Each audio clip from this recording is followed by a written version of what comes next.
Continuing with cricket on the Sportsman Zone, one of the greatest fast bowlers in English cricketing history, Stuart Broad, has walked away from the game after 17 years.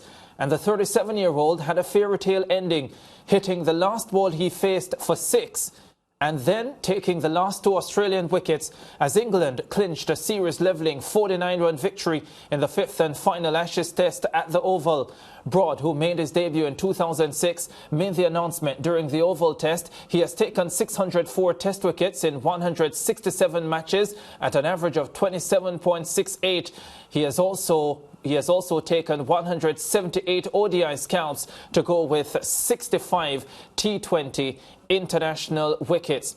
Here's Broad speaking about his decision on day 3 of the final Ashes Test.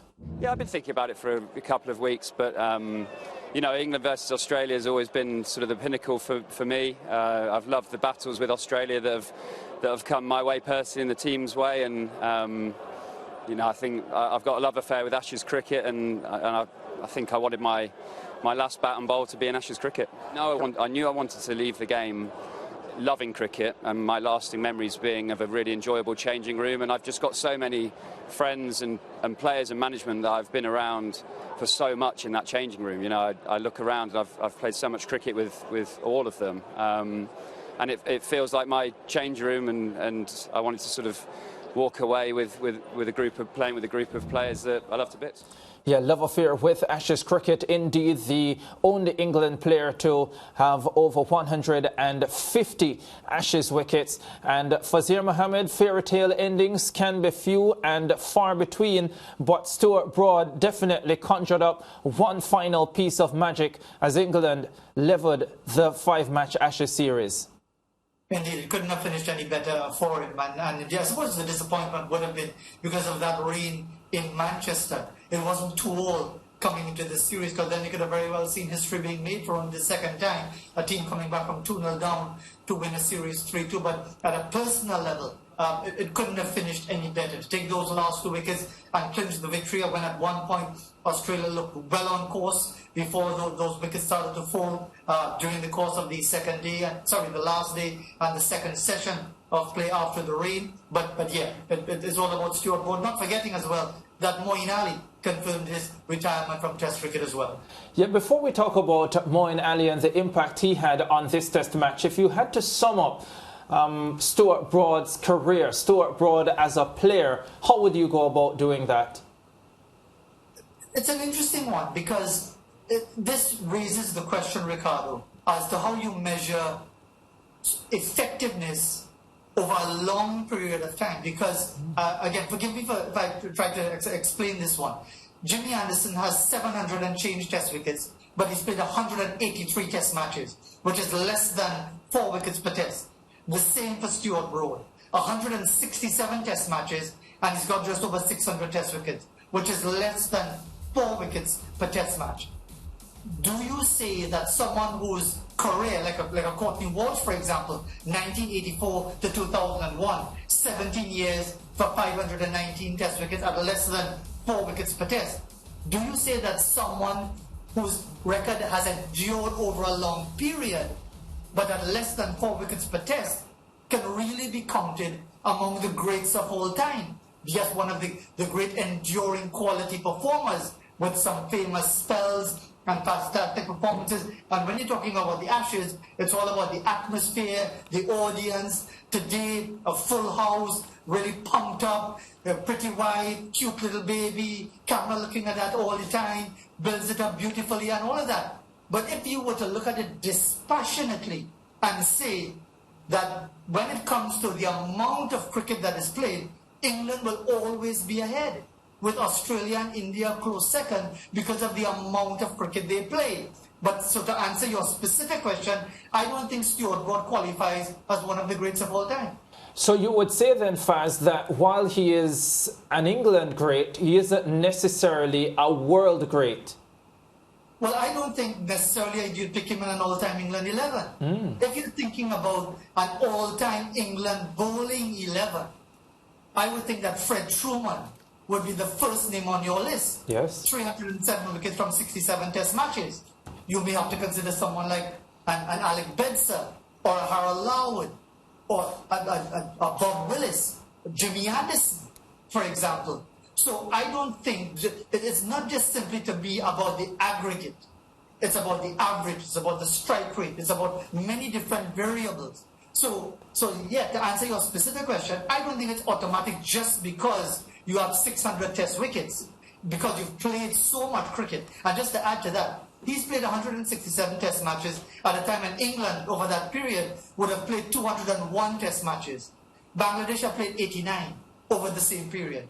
So let's just say there was a Stuart Broad type cricketer playing for Bangladesh in 2006. That individual wouldn't have even be allowed to come close to what Stuart Broad would have achieved, because he just would have been denied the opportunity. So that's the point I'm making, that he is outstanding over an extended period of time, and obviously the wickets will add up the longer he plays.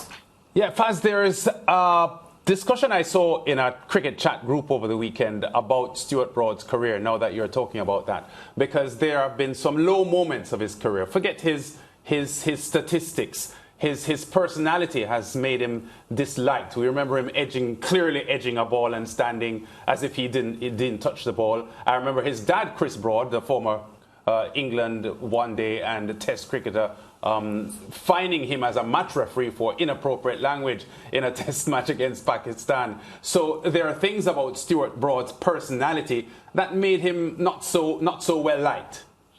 That is correct. And again, at a time like this, those things are pushed to the background, because it's all about the individual and what is given to the game and so on. But again, I was looking at it yesterday, and credit to Sky Sports on their coverage, because they highlighted that edge.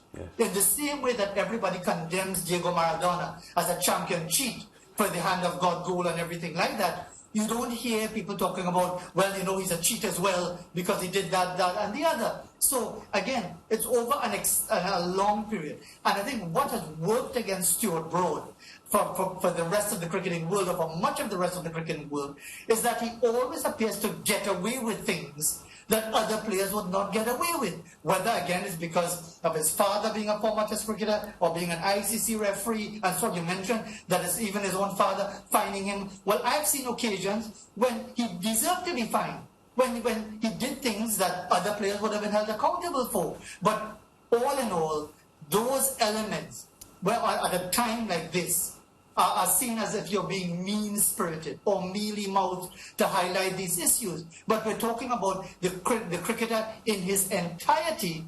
And yes, he has had an outstanding career. But when we go to the issue of greatest of all time, I think that's a step too far. Yeah, Faz, we've become accustomed to the Ashes providing a type of cutthroat environment. Australia versus England clashes.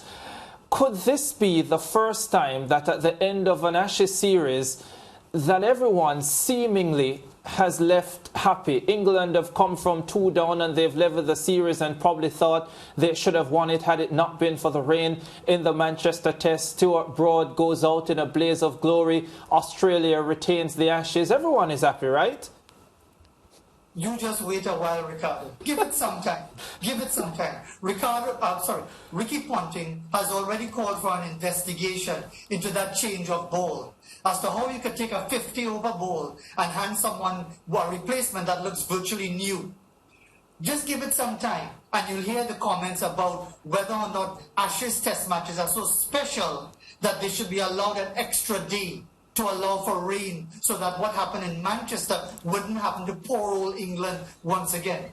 Just give it some time, and you'll hear all the references that will reveal how bitter these two rivals actually are. Faz, what did you make of the ball change, by the way? It came in the 37th over on the 4th day, late on the 4th day of the Australia second innings. And you pointed out what Ricky Ponting would have said. Usman Khawaja has also weighed in on the matter, saying that after the change, the ball never felt as hard or didn't hit his bat as hard at any other point of this Ashes series. This is the Australian opener talking now, saying that that ball hit his bat harder than at any other point of the series. What did you make of the whole situation? Well, again, it begs the question, will we see a proper investigation? Because it's not about the English, It's not it's about the umpires. Joel Wilson of Trinidad and Tobago and the West Indies and Kumar Dharmasena of Sri Lanka. They were the ones who had the final say in choosing the ball. And from what we have seen so far, unless there's some deliberate misrepresentation, the ball that was replaced was virtually new. And therefore, did that give England a potentially decisive advantage? Of course, the argument could be put the other way, that a harder ball, loose bowling, Australia were able to put it away and get off to a flyer. It just so happened that it worked against them on the last day. But that specific issue of the replacement ball needs some questioning. But again, I'm sure there will be an investigation, because what prominent white people want, prominent white people get. Yeah, Faz, I'm with you on the thought process that there should be an investigation, of course, just so that we can get a full understanding of what would have happened in this specific situation. Having said that, though, I'm trying to reconcile this situation, the suggestion that the harder ball would have assisted England when Stuart Broad, and I don't know if this was deliberate, when he was asked at the end of the test match if there was anything he could change throughout the course of the series, what it would be. And he referenced, I think it was the second test at Edgbaston, that at the point when England took the new ball, he wouldn't have taken the new ball, because throughout the course of the series, it seemed as if the new ball was easier for the batsmen to play, and it was the older ball that created more trouble for the batting sides. Well, maybe he was just being clever to try to diffuse all of the discussion now about the ball, which is why I said, Ricardo, just give it time and see how all of this lovely, we all love you, kumbaya sort of feeling is going to disintegrate over the next few days. Well, Faz, thanks very much. We're out of time, so we'll give it time. We take a break. We'll be back with more on the Sports Mag Zone.